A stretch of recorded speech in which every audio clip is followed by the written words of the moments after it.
How to be happy. Live as if you were to die tomorrow. That's what my Aunt Joan used to tell me when I was a little girl, and I always rolled my eyes. I thought it was some poetic nonsense, the kind of thing you stitch on a pillow or write on a cheap greeting card. Now I'm 73 years old, lying in a hospice bed, with a morphine drip in my arm and a heart that feels heavier than my lungs. I finally understand what she meant. People think dying is scary. It's not. What's scary is realizing too late that you spent your whole life trying to be a good mother, a good wife, a good provider. And in the end, none of the people you bled for even want to hold your hand when you take your last breath. I raised 3 daughters. 3 beautiful, complicated, maddening girls. And now? Not one of them wants to take care of me. Not one of them wants me in their guest room. That's why last month, I signed a piece of paper that set the whole family on fire. I crossed all 3 of my daughters out of my will. Every single one.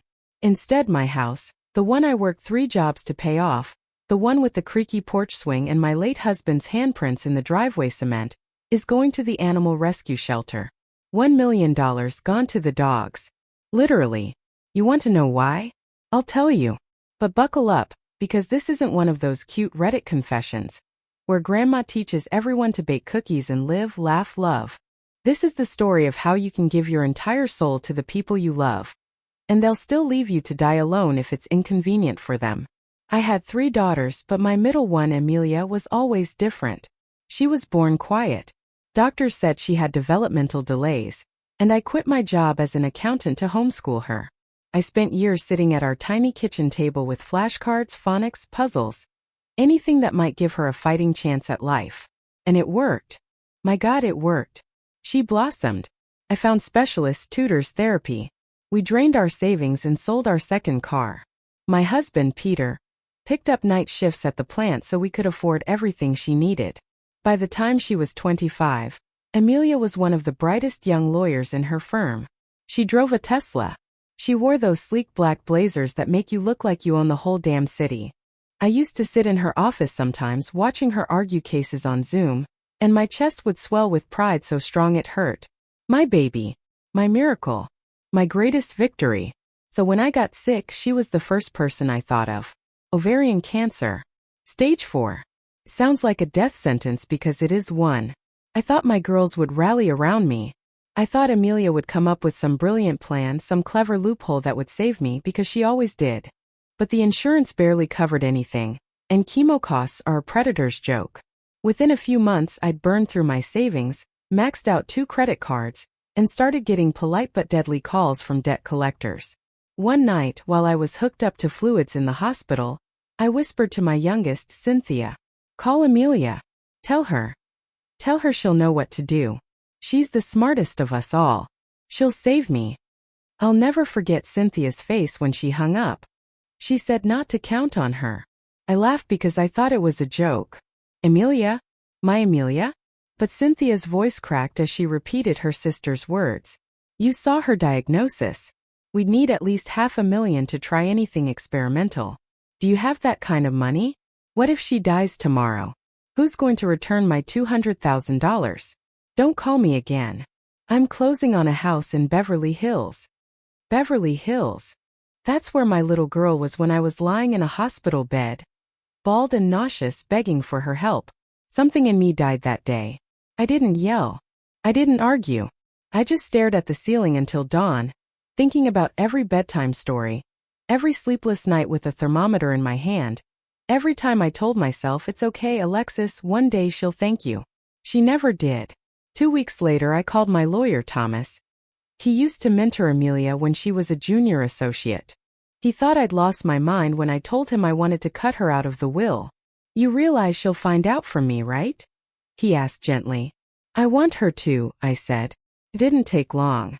Emilia stormed into my hospice room like a hurricane, her hair perfectly ironed, her heels clicking on the cheap linoleum floor. "You cut me out of the will?" I stared at her and said nothing. "You're giving it to a damn animal shelter?" Still silence. Finally she broke. She slammed her purse on the counter and shouted, "You ruined my life. Do you know that?" I blinked. "Ruined your life? I gave you everything." She was shaking, tears smudging her mascara. "I wanted to marry Daniel. I loved him. Do you remember him? You called him that Mexican boy, and told me if I married him, you'd stop paying for law school.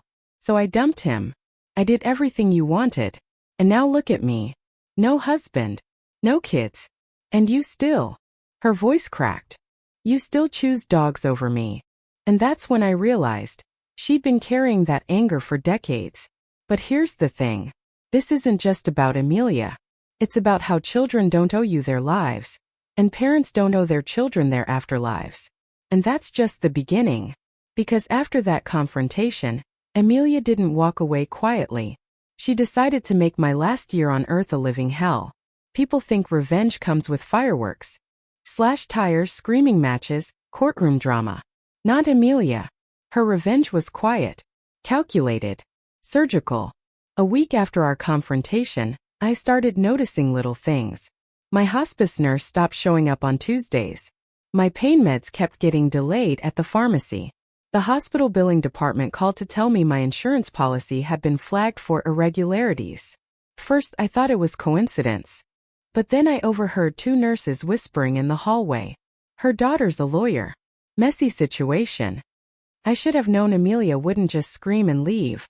She wanted me to feel her anger, in every sharp, invisible way she could. A few weeks later, Cynthia came by with takeout. She always brought Chick-fil-A because she knew it was the only thing I could still stomach. Mom, she said, placing the bag on my bedside table, you need to see this. She handed me her phone. It was open to Facebook. A man's face stared back at me, warm brown eyes, smile lines, holding a little girl with pigtails. His bio said, Daniel Morales, investigative journalist, father of 4. And there he was, Emilia's first love, married, happy, successful. I stared at that photo until my vision blurred. And for the first time in years, I remembered the night I told her no. It was 1999. Emilia was 18, fresh out of high school, full of dreams and teenage certainty. She came into the kitchen one night, cheeks flushed, holding Daniel's hand.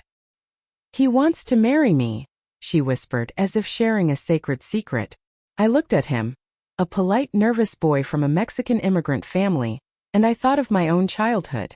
Growing up in a trailer park, eating cereal with water because we couldn't afford milk. I swore I'd never let my daughters live like that. So I told her no. I told her if she chose him, I wouldn't pay for college. And she chose law school instead. I thought I'd saved her future. But she never forgave me. One morning, a pale blue envelope arrived at the hospice.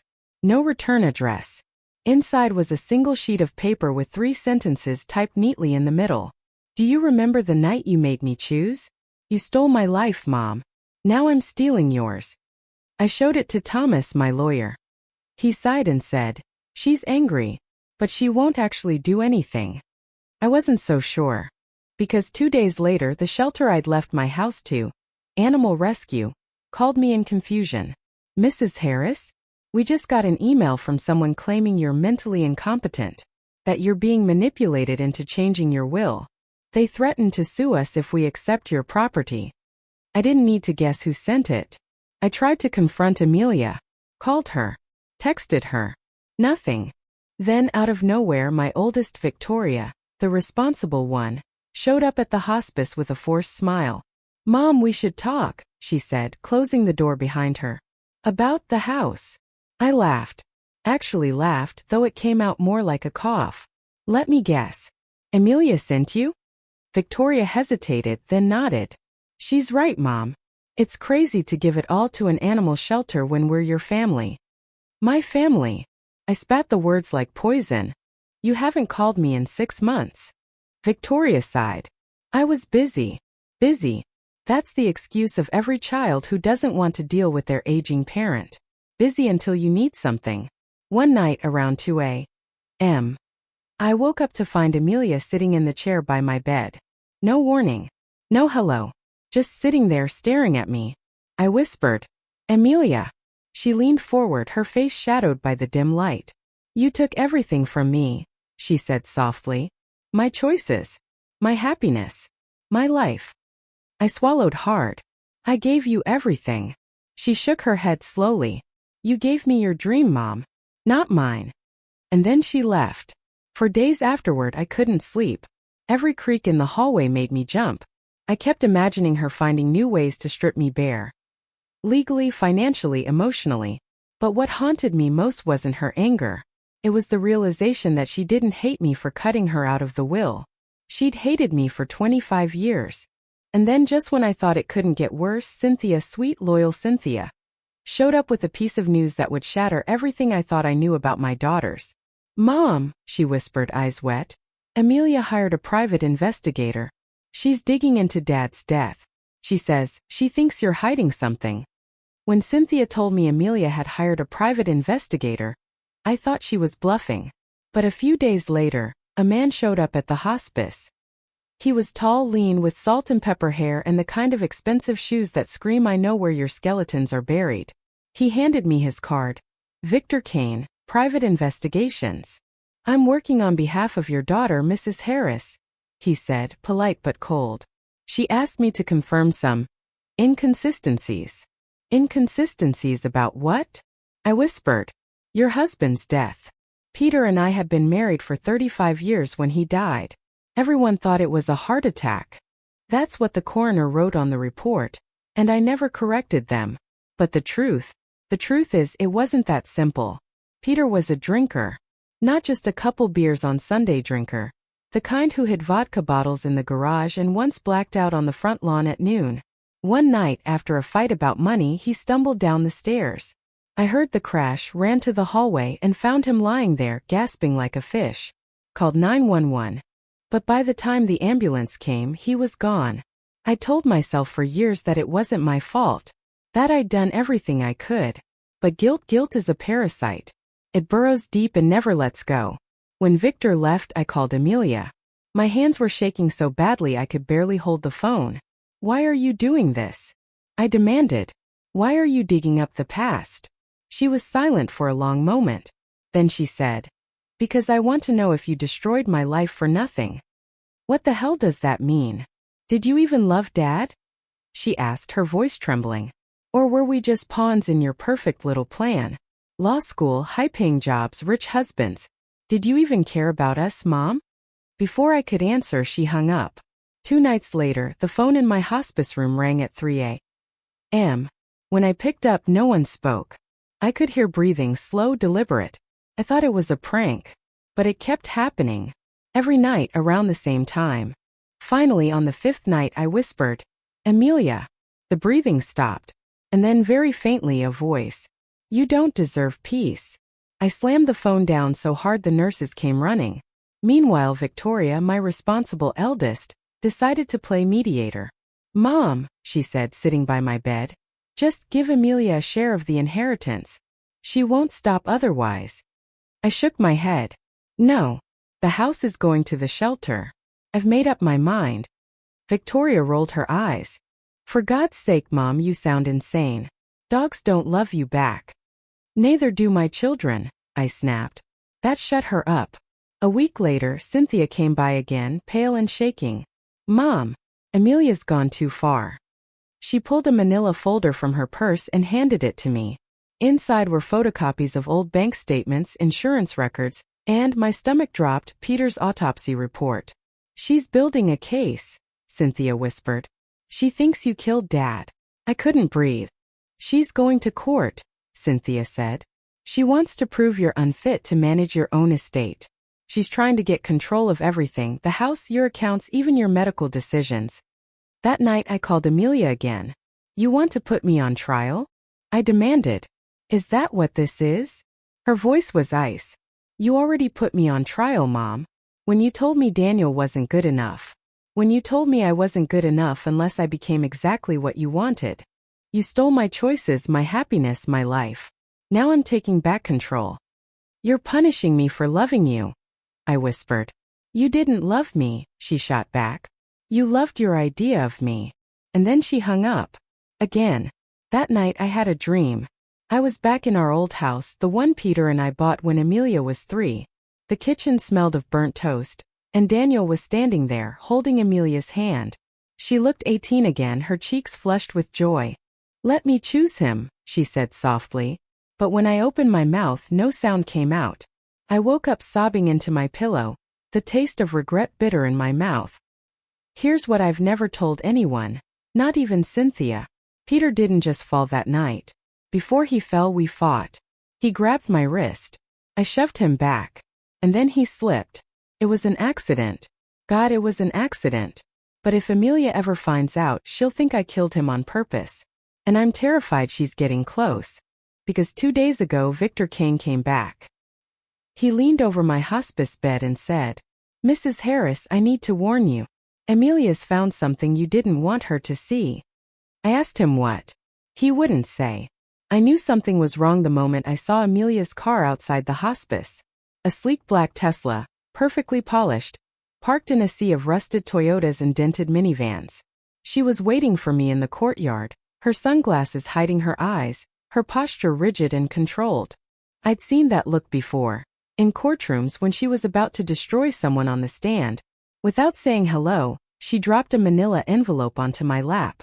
"You lied to me," she said. My hand shook as I opened it. Inside were copies of police reports, paramedic statements, and Peter's full autopsy. She had everything. "You shoved him," she whispered. "You shoved Dad down the stairs." I felt the air leave my lungs. "I didn't, Emilia, listen to me, it was an accident." He grabbed my wrist, he was drunk, he lost his balance. "You should have told me." Her voice cracked. "You should have told us." I reached for her hand, but she pulled away like my touch burned. "You don't get it," I said softly. "If the truth had come out back then, we would have lost everything, the house, my job, your college fund. I was trying to protect you." "Protect me," she hissed. "You didn't protect me, Mom. You turned me into you." Something in her broke that day, and I watched it happen right in front of me. "You made me leave Daniel," she said, tears sliding silently down her face. "You made me choose law school over love, a career over a family, and now I'm 38, alone, and everything I did was for you. And for what? So I could find out you've been lying to me my entire life?" Her voice was shaking, but her words were precise like scalpels. "You didn't just take Daniel from me. You took me from me." I wanted to tell her the truth, that I did it all because I loved her too much to let her struggle, too much to see her live paycheck to paycheck like I did growing up. But she didn't want to hear that. Victoria barged into the courtyard halfway through our argument, waving her phone like a weapon. "Mom, what the hell is this?" she demanded. "What now?" I asked, exhausted. "Emilia posted about you online," Victoria said, shoving the screen in my face. There it was. On her Twitter feed, to thousands of followers. "Imagine finding out your mother lied about your father's death your entire life, manipulated your choices, and now wants to give away your childhood home to dogs. Trauma isn't hereditary, but damn, she tried." Hundreds of likes. Dozens of comments. People calling me abusive, manipulative, even a killer. I didn't even recognize my own daughter anymore. When Cynthia came later that night, I thought she'd be on my side. She always was, my soft-hearted youngest. Instead, she sat on the edge of my bed, twisting her hands. "Mom," she said quietly, "I think you should give them something. Not everything. Just something." I stared at her. "You too. It's not about the money," she whispered. "It's about them feeling like you love them." "They don't want love," I snapped. "They want control." Cynthia didn't argue. She just kissed my forehead and left without another word. 3 days later, I got a letter from the county court. Emilia had filed for guardianship. She was petitioning the court to declare me mentally unfit to manage my own estate, using my cancer treatments and morphine prescriptions as evidence of diminished capacity. If she succeeded, she'd control everything. The house, the bank accounts, my medical decisions, even what happens to my body after I die. I sat there staring at the papers and felt something inside me harden. She wanted a war? Fine. She was going to get one. When Emilia came back the next week, I was ready for her. "You think you're going to take everything from me?" I asked calmly. "I'm protecting you," she said. "Protecting me from what? Myself? Or from giving my house to dogs instead of a daughter who abandoned me when I needed her most?" She folded her arms. "You're not thinking straight, Mom. It's not logical to give $1 million house to animals." I leaned forward, locking eyes with her. "You know what's not logical, Emilia? spending 18 years of my life homeschooling you, fighting for you, bleeding for you, only for you to look me in the face when I'm dying and say, "Don't count on me." She flinched. But she didn't back down. After she left, I didn't speak to anyone for 2 days. I wouldn't eat. Wouldn't answer calls. I just lay there, staring at the ceiling, realizing something I should have understood years ago. My daughters didn't hate me because of Peter. Or Daniel. Or the house. They hated me because I gave them everything. And they didn't know how to love me back. And then just when I thought it couldn't get worse, Victor Kane came to see me again. He closed the door, sat on the edge of my bed, and lowered his voice. "Mrs. Harris," he said, "Emilia isn't just after your house anymore. She's found out something bigger." I stared at him. "What?" He hesitated, glancing at the door, then whispered, "She's uncovered Peter's life insurance records." My stomach turned to ice. Because Peter's policy was worth $2 million. And if Emilia proved I'd pushed him, accident or not, everything I owned could be seized, including the house. I thought Emilia hiring a private investigator was the worst it could get. I was wrong. The morning the court papers arrived, the hospice nurse found me sitting on the floor, clutching the envelope like a grenade. Emilia wasn't just petitioning for guardianship anymore. She was filing for wrongful death. She wanted to prove I'd killed Peter, accident or not, and reclaim everything I owned as ill-gotten assets. If she won, the animal shelter wouldn't see a penny. Neither would Cynthia. Neither would I. I'd die a criminal, stripped of dignity, stripped of choice. The nights got worse after that. I couldn't sleep, couldn't eat. Every time I closed my eyes, I saw Peter, drunk, angry, tumbling backward down the stairs. I remembered his last words before the fall. "You think you're better than me, Alexis. But you're just as trapped." I'd shoved him because he grabbed me, yes, but if I'm honest, there was anger in that push too. And Emilia's lawyer, a shark in a $5,000 suit, would twist that anger into murder. Then Cynthia came by one rainy afternoon, carrying a box of old paperwork. "Mom," she said, breathless, "you need to see this." Inside the box were Peter's private financial records. Cynthia had found them hidden in a false panel at the back of his old filing cabinet. It turned out Peter had been living a double life. A $180,000 in gambling debt. Or a credit card maxed out in someone else's name. And worst of all, wire transfers to a woman named Linda R. Totaling $45,000 over 3 years. A mistress. I sat there staring at the papers, my chest hollow. All those years I thought I was protecting Emilia by pushing her away from Daniel, insisting she marry rich, insisting she become someone. All those sacrifices. And Peter was burning our life away behind my back. When Emilia came the next day, storming into my room with her usual practiced fury, I handed her the stack of papers. "What's this?" she asked, suspicious. "Proof your father wasn't the hero you think he was," I said quietly. "Proof that everything you're fighting for isn't worth destroying yourself over." She flipped through the statements, her expression shifting from confusion to shock to something darker. "You're lying," she said finally, voice trembling. "This isn't real." "Ask your investigator," I said. "Peter wasn't the man you remember. And suing me won't bring back the father you wish you had." For a moment she looked 12 years old again, fragile, lost. But then her jaw clenched, and her lawyer face came back. "It doesn't change what you did," she said coldly. "It doesn't change what you took from me. That night Victoria called me. You should have told us about Dad," she said, her voice sharp. "You should have told us he was cheating." "I was trying to protect you," I whispered. "No, Mom," she snapped. "You weren't protecting us. You were protecting your image. Everything with you has always been about control." And then, in a voice so bitter it stunned me, she added, "I'm joining Emilia's lawsuit." Suddenly, my world shrank to lawyers, depositions, and whispered hospice gossip. I was dying, and yet I was being treated like a criminal. The nurses stopped looking me in the eye. The hospice director suggested I consider transferring to a cheaper facility. Even the shelter called to say they'd pause preparations for the donation until my legal matters were resolved. Emilia was winning. Then one night she came back. Alone this time. No lawyers, no investigator. Just Emilia. She sat on the edge of my bed, staring at her hands. I'll drop the lawsuit, she said finally. I blinked. What? I'll drop everything, she repeated, her voice low. No guardianship. No wrongful death. No contesting the will. And what do you want? I asked carefully. She looked up, her eyes glassy. I want you to change the will, she whispered. Just give me the house. That's all I want. I studied her face. The daughter I'd sacrificed everything for. The one I'd fought and bled for. And I realized with a clarity so sharp it hurt, that it wasn't about the house. It was about winning. About proving she could bend me, even at the edge of my grave. I shook my head slowly. No. Emilia stared at me for a long moment, then laughed. It was a sound I'd never heard from her before. Brittle, jagged, broken. You're going to die alone, she said finally, standing up.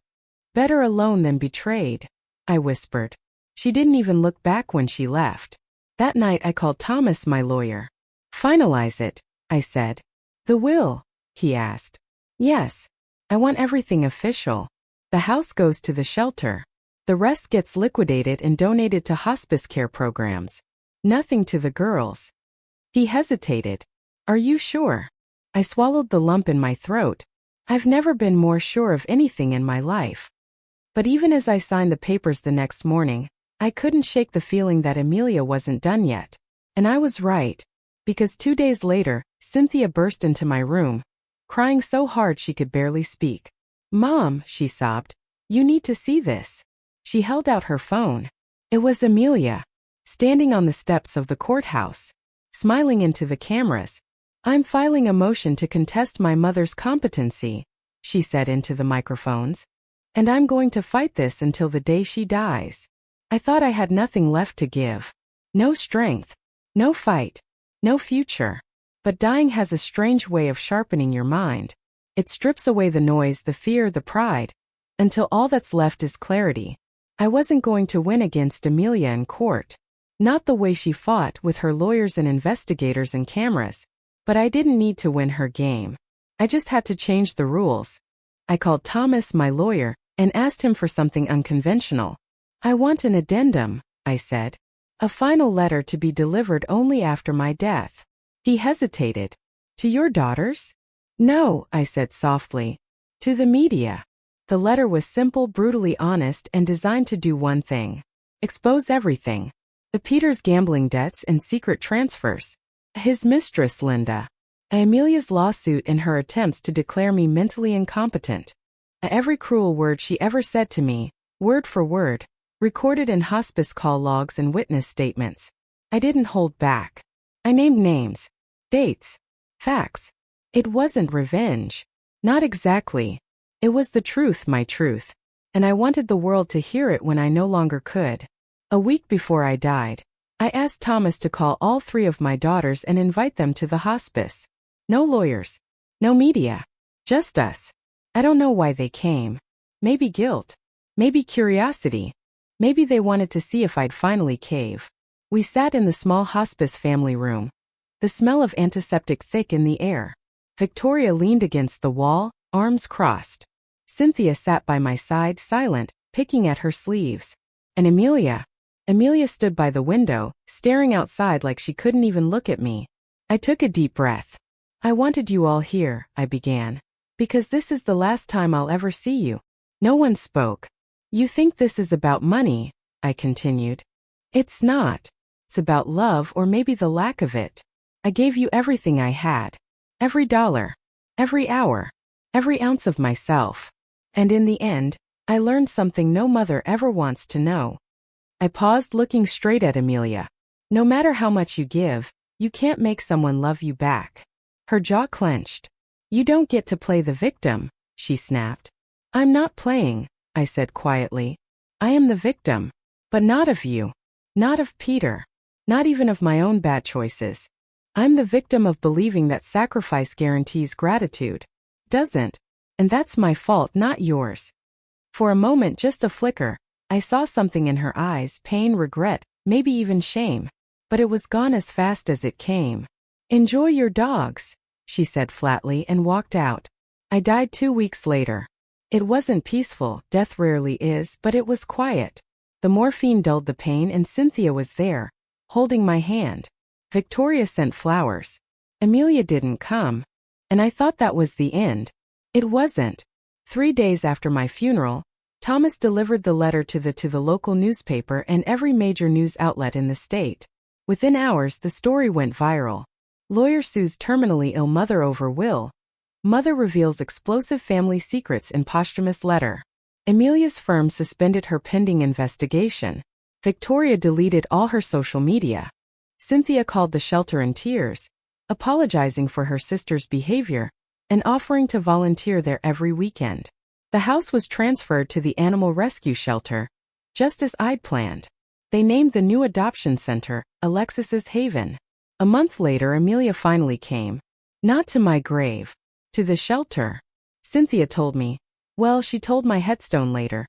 That she saw Emilia standing outside the glass windows, watching volunteers play with rescued dogs. She stayed for almost an hour just staring. When she finally walked in, she didn't ask anyone for money. She didn't make a scene. She just knelt down, picked up a tiny black puppy and whispered, "I'm sorry, Mom." No one heard her except the dog. And maybe me wherever I was. I used to think children were your legacy. That everything you poured into them would come back to you one day. Like rain returning to the sea. But that's not how it works. Children aren't savings accounts. They're rivers, you pour into them, but they flow away, carving their own paths beyond your control. I spent my whole life trying to build a future for my daughters. But in the end, the happiest I've ever been is knowing I built one for creatures who would love me without question. Sometimes family isn't blood. Sometimes it has fur and 4 legs. How to be happy? Live as if you were to die tomorrow. I finally understand what my Aunt Joan meant. Because if you live like that, you stop giving to be loved. You give because it's right. You give because you choose to. And sometimes, that's enough. Hello, thank you for your attention. I believe you subscribe this channel and wait for new videos from Hospice Nurse's Diary.